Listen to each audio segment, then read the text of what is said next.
Hi ladies, congratulations on your pregnancy. You have probably heard, just run by how you feel, do what feels good. I'm sorry, but that advice is just not enough. Hi, I'm Ashley Keller from Glow Body PT. I'm a pre and postnatal exercise specialist, certified personal trainer, and I have done a little bit of dabbling in running. I've won a half Ironman world championship and ran professionally on Team USA for triathlon. I'm a mom of 3, currently on baby number 4, about 15 weeks along, so I feel your struggles. Today I'm going to cover a lot of things that you have never heard before, including everything from the practical to the mental, what you need to know as far as body changes, your pace, frequency, mileage, and then at the end covering those red flags that will come up if you have prolonged your ignoring your body's cues during your pregnancy. It is extremely healthy to continue running during first trimester if you are a runner pre-pregnancy, because I really want you to keep your body in its norm. Don't shock it by stopping. If you weren't a runner pre-pregnancy, now is not the time to start. Really keep your exercise routine very normal and boring during first trimester. Number 1, we are going to talk about footwear, because even just minor changes in your body weight, whether you've gained 3 pounds or 10 pounds or 15, this is a massive change to our joints, bones, and connective tissues. So we need to ensure that you are not being cheap about your running shoes, that you're wearing running shoes that are fit for your type of stride and your arches, whether they're high or normal or low, whether you are a pronator and you tend to lean towards the inside of your foot, neutral, which is your tread marks are in the center, or a supinator, which your tread marks would be on the outside of the foot.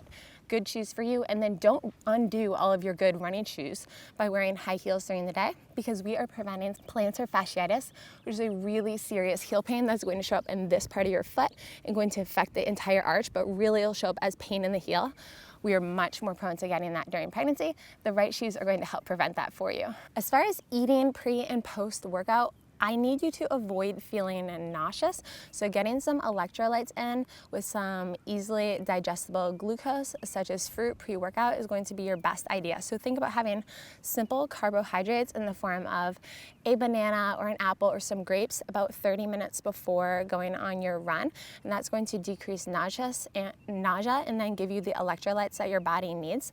And then post-run, that's when you need to get your carbs, your protein, your fat, and before you're eating, you are always drinking water, because your body will have decreased recovery if you are not drinking water as soon as you finish that run. My favorite snack post-workout during pregnancy is to have a banana smothered with almond butter and then topped with blueberries.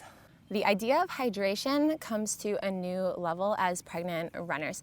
If you plan on running for 60 minutes or longer, you need to be consuming liquids every 15 minutes, and that's just going to keep you on track, because it's easy to just say, oh yeah, I'm going to be fine, but our bodies are extremely sensitive to dehydration during pregnancy. If you become even a little bit dehydrated, you continue working out, that puts baby in a dangerous situation. I highly recommend wearing a camelback during your runs, because they strap just above your chest and not down at the waist. Know that even if you hydrate during your run, if you started that run dehydrated, you can't make up for it during the run. So make sure that you're starting your runs fully hydrated, which means that your urine is going to be a pale yellow color. I don't want to see clear. I don't want to see dark amber. Pale yellow is golden for perfect hydration. Considering heat and elevation are both very important, but I'm not going to throw a temperature out there, because this is unique to your body and where you are living. So this is called relative heat. So I live in North Carolina. My body is pretty used to the heat, so what may be hot for you may not be hot for me, and I might very well be able to continue running in it comfortably. Same goes for someone who lives in Colorado Springs. She is going to be used to elevation. I'm not. We can't just jump into elevation if your body's blood is not ready for it yet. Never run during the hottest time of day, because during pregnancy we have a reduced ability to control our body's internal temperature, and getting to a too high of an internal body temperature puts baby in danger. Plan bathroom steps. You will need to go pee more frequently, and this can be a very early sign of pregnancy. Thanks to lovely pregnancy hormones, the best way to deal with this as you're running, in order to not promote leaks is to plan in bathroom stops on your route, or something that I like to do if your neighborhood can facilitate it is do a simple 2 or 3 mile loops that you know you'll be passing by your house, and you can go in and get a drink of water anytime you need to, or use the restroom and then resume your run. This is for all my type A hard-working women, which I'm willing to bet is the majority of you out there because you're watching this video with me today. But I need you to separate your training from exercise. I'm going to say it again. Separate training from exercise. Training is what we do pre-pregnancy. We're working hard, we're racing, we're putting in speed workout intervals, we're increasing our mileage, our frequency, we are gaining fitness. During pregnancy, this is not the case. Think of pregnancy running as healthy exercise for you, and it's healthy for your baby. Barring any heart or lung conditions or preeclampsia, previa, or any other conditions where your doctor tells you cannot run, it is a very healthy form of exercise. And so think of it as a gift that you can give yourself and take care of your baby versus training to get to that higher level. Your running pace is going to change as soon as you become pregnant. Thanks to progesterone hormone, it makes us more short of breath, so it makes it harder to breathe. So even before you find out that you are pregnant, it's likely that running is going to feel a bit harder. In first trimester, this is where we change your max intensity standard. So on a scale of 0 effort to 10, 10 being your max, now when you're pregnant, your max effort can be a 7. So you can still do some hard pushes, you can still do a little bit of speed workouts, but it's going to be slower. You're going to be doing more frequency of just easier casual runs. During your easy casual runs in first trimester, I want your pace to be 15 to 30 seconds slower per mile than it was pre-pregnancy. In second trimester, your pace should be 30 to 90 seconds slower than your pre-pregnancy easy running mileage. Now, as I go further on in my pregnancy, I don't like to wear a GPS watch because it feels kind of defeating and it just gives me negative thoughts. Running should be enjoyable and you should not be feeling bad about your pace. And I want you to know from a runner who's done this 3 times before, and I'm on my 4th pregnancy, that your pace will get slower, but it will come back later, and we're going to talk about that in a little bit. Next is running frequency and mileage. If you were a 5-day per week runner before, very consistently before you became pregnant, you can continue that frequency during first trimester and it's still very healthy for you, but you're running at your slower pace. You can maintain your current mileage or decrease it by about 10 to 25%. So pre-pregnancy, I am a 3-day week per runner. During first trimester, I continue to run about 3 days per week, but definitely at an easier pace. I'm running about 15 seconds slower on my easy mileage and pretty much doing all easy mileage running. I still do lean, fast, strong cable plan during my first trimester just to keep in my body's norm, and then I hop onto my free prenatal training schedule, in which in second trimester I'll run 2, maybe 3 days per week. As far as mileage, continue your normal miles for your easy runs, but your long run miles are going to decrease. Before I was pregnant, I was running 10 to 12 miles for my long run about once per week. Now that I'm pregnant, my long run is 8 miles, and that will continue to decrease as I continue through second trimester. How do you know when it is time to stop running? So running during pregnancy is going to bring you some discomfort, but discomfort is not the same as pain, and that is where you need to distinguish. When you start feeling sharp cramping in your lower abdomen, it can be to the left or the right or directly in the center, that is a sign that you need to slow down and back off a little bit. It doesn't mean you need to stop all of a sudden. In fact, I don't want you to stop running all of a sudden unless some health issue comes up. I prefer that you ease out of running the same way we ease into running. So later on in a couple of weeks, I will start doing intervals of 9-minute running, 1 minute walking. And then I'll cut back to 4 minutes of running, 1 minute walking pattern. And then 2.5 minutes of running, 30 seconds walking, 1 minute running, 1 minute walking, and then I will become a walker. I do not support wearing maternity waist belts that are restrictive during running in order to keep running. It's like putting a Band-Aid on your problem. If you are having cramping or pain or pelvic heavy pressure and you wear a maternity belt in order to fix that just during your running, you're covering a real signal. Your body's trying to tell you, ding, ding, ding, something's wrong, lay off of running, and you ignore it by putting that Band-Aid on, by wearing that maternity belt just during your runs.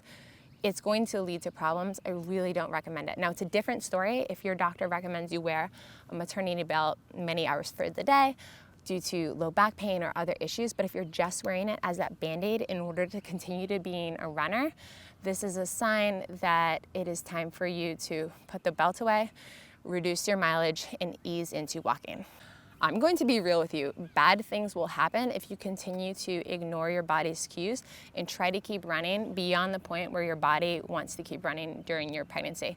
3 major categories can happen. The first one is a lumbo-pelvic instability, and this will lead to low back pain, SI joint pain, or pubic bone pain. The second symptom is pelvic floor health, so having pain during intercourse or having incontinence, either a slow leak during your run that you don't even really notice, or an all of a sudden leak that you didn't know was coming. You didn't even feel like you had to use the restroom, but you just went.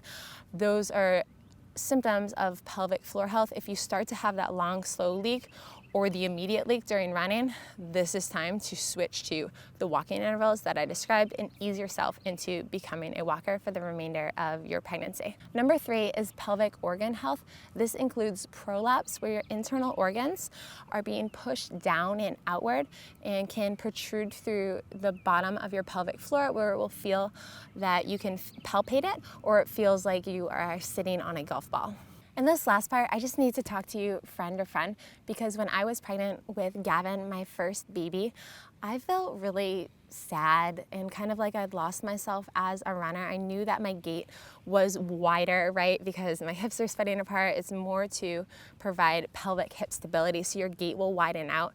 When you're not pregnant, your gait should be almost in front of you, as if you're running on a white line, like on the side of the road. You should be touching a bit of the line with each foot, so it's almost straight. So you have this wide gait, you're slower, it's hard to breathe, you feel fat even though you're not. It's just you're growing a new human life inside of you. And those feelings don't really subside right away postpartum. So as I eased back into running, I was following my 12-week post-pregnancy plan, which I do every time postpartum before I do anything else. I ease into running because I'm a runner, and just like you're a runner too, so you can ease back in once you get the clear and you feel ready to go. I started about 8 weeks postpartum, just slowly walking, running intervals, and I still felt really heavy, overweight, slow. I felt like my stride was still wide, and it was so distant from the woman that I used to be. I felt like I could never be her again. I'd never be competitive again. But that is not the truth. That is negative talk speaking to you. And I'm going to tell you the truth, that if you were running and working out at all during your pregnancy, you get cardiovascular gains that you can't otherwise get due to the increased blood volume. Your body needs to become more efficient at processing it, processing that blood to your heart and your lungs and to your extremities. So this is why a lot of professional athletes put down a PR, a personal record, in their first 1 or 2 years postpartum, because they're still drawing from the increased cardio gains, which can last 6 to 12 months after your pregnancy. So know that your cardio is going to come back. Yes, we need to retrain the rest of your body and your gait on how to work again, and your stride will normalize over time, but do not get your hopes down, because you are not lost, mommy. You can become even faster than you were before, and that came to fruition for me. I was coaching the Army 10-miler team at Fort Bragg and was able to run my fastest 10-miler ever. It was at 6:18 pace, and our team won. We did great overall. All the women were running fast, and that was with me with a 10, maybe Gavin was 11 months old right now, which was extremely rewarding. And looking back at how sad and depressed I was at 8 weeks postpartum, when I felt so fat and so slow and so out of shape, keep in mind that this is not your state forever. Your body has so much potential to change and to grow for the better. And if you follow my plans, I coach you through everything. So do the 12-week post-pregnancy plan. Ease into running when you feel ready, when your pelvic floor starts to feel up to it, when you're not having any incontinence or leaking, and then step it up to my 10-minute plan. This is my favorite plan, probably, the 42 different workouts, and then it comes with 2 bonus runner plans. So you have your advanced runner 5K plan, but before that, you should do the beginner runner walk to run 5K plan to just ease you back into running without getting injured. And then you've got your strength, your mobility, your toning, your challenges, your core workouts that are super hard in the 10-minute plan. And that gets you running with confidence again, especially after doing the advanced 5K. And then step it all the way up to lean, fast, strong cable plan. This is my 6-week plan for your most elite performance, your most fit body that you have ever seen before as a mother. I still coach you through everything and take all of the guesswork out. On that plan, we're training 5 days a week. Workouts are between 45 and 30 minutes, so they're a little bit longer. But again, that's just for a season of your life. So yes, you're here now. Yes, you're pregnant. Hopefully you're on my free prenatal training schedule that you can get at glowbodypt.com. And then you know what you can progress up to postpartum. So I am sure that I forgot some things in this video. Let me know in the comments below, what are your tips for pregnant runners? Because we can all learn and grow together, and I would absolutely love to hear from you. If you learned something in this video, please give it a like, a thumbs up, press subscribe, and ring the notification bell. So really it's 3 steps. Like, subscribe, bell, and that way you will get access and notified every single time I put out a new video. And that way you can continue to get value for free just added to your life. I love you so much, guys. See you next time. Bye.